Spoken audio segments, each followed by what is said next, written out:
What is up, guys? Eli Fishman here, back with another video with Talkin' Ball, and today we're going to be talking about MLB Prospects, one of my favorite things. Love going to minor league baseball games, and with the season on hold right now, I just thought I should talk a little bit about the minor leagues, focus on the minors a little bit, and talk about some MLB prospects. So I'm going to be ranking the top 10 prospects in Major League Baseball, made my own list, and, did a little write-up on my computer about them. So I'm going to read through my list, show some highlights of the player, and talk about them.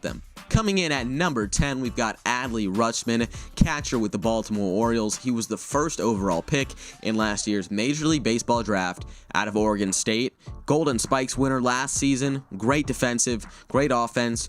2019 season at Oregon State, .411 batting average, 17 homers, 58 RBIs. He did have a little bit of struggle in his first season with the Orioles because they did rush him up to A-ball. Usually you see first season guys in short A, the short season rookie ball leagues. They didn't do that with him, but he still succeeded pretty well over 37 games between 3 clubs. 254, 4 homers, 26 RBIs, which is pretty respectable. His defense is where it's at, though. He's a great leader, works very well behind the plate, communicates great on the field. He's a big presence on the field. He reminds me a bit of Matt Wieters, all-star player, big catcher. Rutschman, 6'2", 220, hits well to all fields, just like Wieters. Also, Adley's a switch-hitting catcher. There's a lot of hype around him. The only thing is I feel like he is a guy who's going to play 15 years in the MLB, be an average 250, 260, 270 hitter, 25, 30 homers, which is great, especially for a catcher of his caliber. So that's why I don't have him as high on my list as a lot of people. He's going to be great, but I don't think he's going to be like a franchise big MLB player like star like some of the other players on this list. So that's why I had him at 10. Coming in at number 9, we've got Jesus Lizardo, left-handed pitcher with the Oakland Athletics. He was up to the big leagues last year. He was a September call-up for the A's, did amazing in the big leagues. He was part of the Blake Trinan, Sean Doolittle deal to the A's in 2017. He was originally part of the Nationals organization. 2018, amazing. All-Star Futures game. One of the best players in the minor leagues in 2018. Coming into 2019, he had some injuries, so his start to the season was delayed a little bit, but then he came back in June and had a 2.51 ERA in the minors, eventually being called up to the majors in September. Here's his stats in the big leagues. 6 games, 16 strikeouts, 1.50 ERA. He's good, very good, big lefty pitcher, great fastball, great off-speed pitches, and he's going to be a number 1 starter in the future, 100%. Really like him as part of that up-and-coming athletics organization, especially that pitching staff. Coming in at number 8, Mets fans, cover your ears. It's Jared Kellnick. He's one of my favorite players. He's a Mariners outfielder, lefty hitting, all-around guy. A bit lower on some other prospects list, but as I said, I really like him. He was originally the 6th overall pick to the New York Mets in 2019, and then the Mets traded him away for Robinson Cano. That's why Mets fans are a little bit mad about that. But in his first full season with the Mariners, Futures game, reached Double-A, 2020 campaign, all before turning 20 years old. 2020 campaign meaning 20 stolen bases, 20 home runs. He hit 23 homers, 291 on the season. Phenomenal season. That's why he's number 8 on my list. Really like him, for the future of that Mariners organization. He consistently barrels up the baseball, can drive the ball to all fields. His raw power is great. Very strong arm in the outfield. Coming in at number 7, we've got the Toronto Blue Jays right-handed pitcher with the electric fastball. It's Nate Pearson, starting pitcher for the Jays. Might close in the future, though, because of that fastball. Absolutely electric. Good upper 80s slider also. He's hit 105 on the radar gun, but he usually sits 98, 101, 102, and going up. He was the Blue Jays' first rounder in 2017 from Florida Atlantic University. Was hurt in 2018, went to the Fall League to, start his development back up from that injury. And then in 2019, just straight dealt.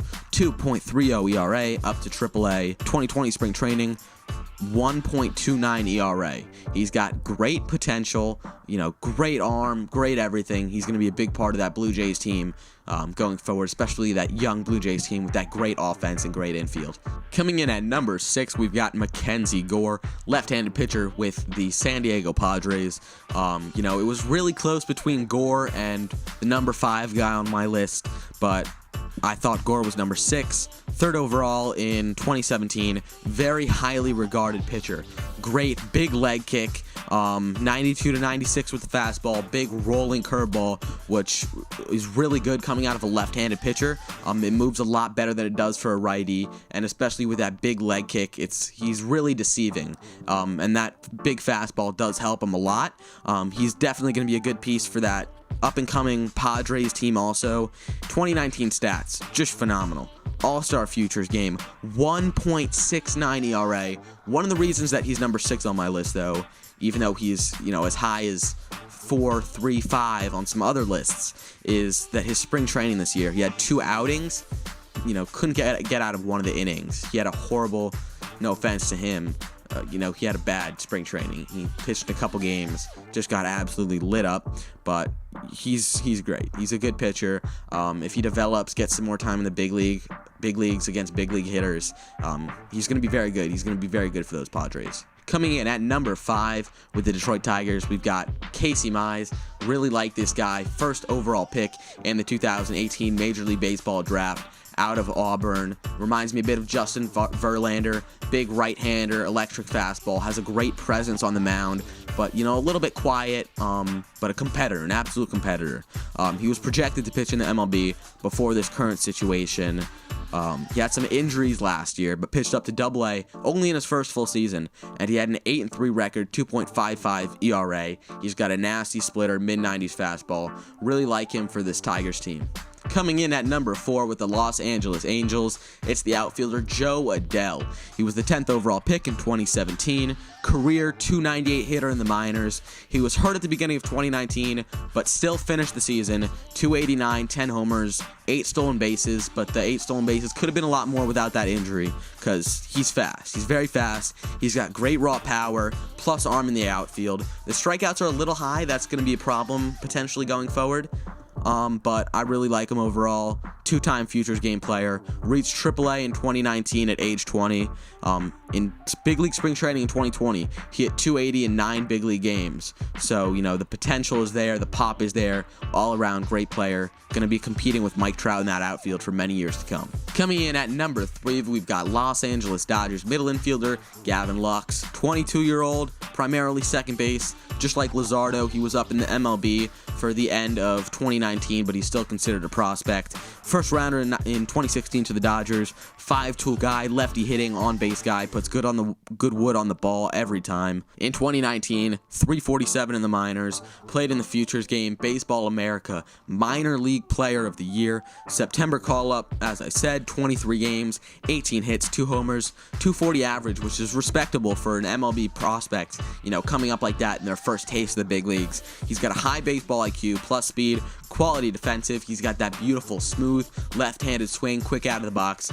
Great overall player. Coming in at number 2, we've got the outfielder with the Chicago White Sox. It's Luis Robert. Absolutely love him overall. He's going to be a great ball player. If it weren't for the overall hype of the number 1 prospect, for those of you guys who know MLB Prospects right now, I think this guy, Luis Robert, should be number 1. Overall in his career, .312. In 2019, he was up to AAA, and he was only an international signing in 2017, so he's super young. Up to AAA in 2019, here are his stats. .328, part of the 30-30 club, 32 homers, 36 stolen bases, so obviously the pop is there, power's totally there, as well as the speed. Everything is there. He's an overall 5-tool player. Great arm, great everything. Actually, on January 2nd, 2020, the White Sox signed him to a massive contract, 6 years, $50 million, before even appearing in the Major League game, which is crazy for prospects. You never see a prospect sign an MLB deal like this, but Luis Robert did. And in 2020 spring training, he was also phenomenal. 11 games with the big league club, .333 batting average. Coming in at number 1, you guessed it, it's Wander Franco, the shortstop with the Tampa Bay Rays organization. He's 19 years old, already played up to Advanced A, and he is just incredible. I've personally seen him play. He's great. He doesn't really stand out. He's a little guy, doesn't really have a ton of pop or a ton of clutch, I would say, but he is so consistent. Listen to this stat. In 2019, he hit .327, 9 homers, but listen to this stat. 114 games on the season. 22 of those games he went hitless. That's an insane statistic. Insane. He's an on-base machine, something really special. Great defensively, makes all the plays, 2019 Futures Game player. He's obviously the future of that Rays organization, especially since the Rays haven't had a definitive shortstop in a long time. That'll do it for this video. Thank you so much for watching. You could put some of your own input, put some opinions, maybe make your own rankings down in the comment section. Make sure you like and subscribe. Thank you so much for watching.